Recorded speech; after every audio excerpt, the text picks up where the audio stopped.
Nous sommes actuellement en plein milieu d'une vague de chaleur absolument inédite pour l'Europe de l'Ouest. Et il faut dire que les plantes, et les humains aussi d'ailleurs, souffrent pas mal quand même de la situation. Mais heureusement, il existe une technique qui permet vraiment de diminuer les besoins en eau de vos plantes pendant les canicules, mais en plus de mieux gérer l'excès d'eau aussi en cas de forte pluie par exemple.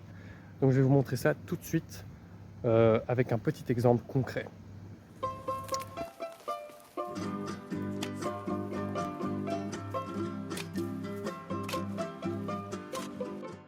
Pour vous montrer à quel point cette technique est utile, j'ai décidé de vous la montrer sur un terrain où le sol est particulièrement mauvais. L'eau ne draine pas, ce qui provoque la pourriture des racines des plantes, et en été, il y fait absolument désertique.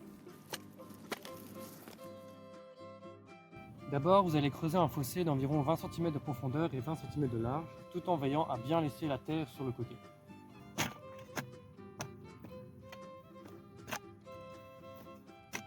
Ensuite, vous allez vous retrouver dans les sous-bois pour essayer de trouver des morceaux de bois un peu morts.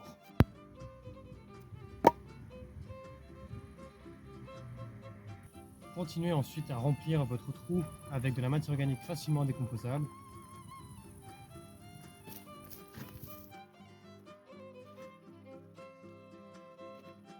Puis nous allons commencer à reboucher notre tranchée pour bien incorporer la matière organique au reste du sol.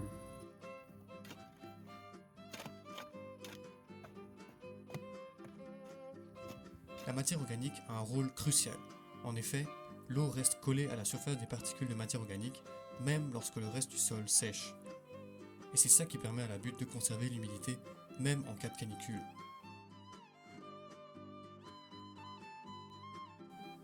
La touche finale consiste à ajouter un bon paillage, pour garder le sol à l'ombre et freiner l'évapotranspiration du sol, deux facteurs qui vont contribuer à retenir l'eau dans votre butte. Mais du coup, qu'est-ce qui fait que les buttes permettent quand même d'éviter les problèmes liés à l'excès d'eau? Eh bien, c'est grâce à la forme en butte, justement, qui permet à l'eau de mieux drainer et de ne pas stagner à la surface. Et grâce aux particules de matière organique, au paillage et aux bouts de bois pourris que nous avons enterrés, la butte gardera toujours un peu d'humidité malgré le drainage amélioré. Bien sûr,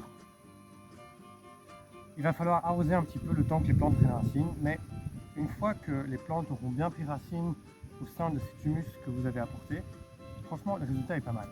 Et pour voir le résultat justement d'ici quelques semaines ou quelques mois, n'hésitez pas à suivre notre petite série qui consiste justement à transformer un terrain désertique en potager plus ou moins fertile.